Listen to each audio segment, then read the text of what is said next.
How to fix right-click not working in Teams. 1. Update Teams. 2.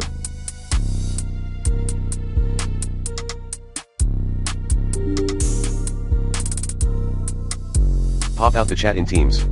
3. Use keyboard shortcuts. Ctrl plus X, cut. Ctrl plus C, copy. Ctrl plus V, paste. 4. Uninstall Teams, delete MS Teams cache at %of data %\Microsoft /Teams, and reinstall Teams. 5.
Use the web version of Teams.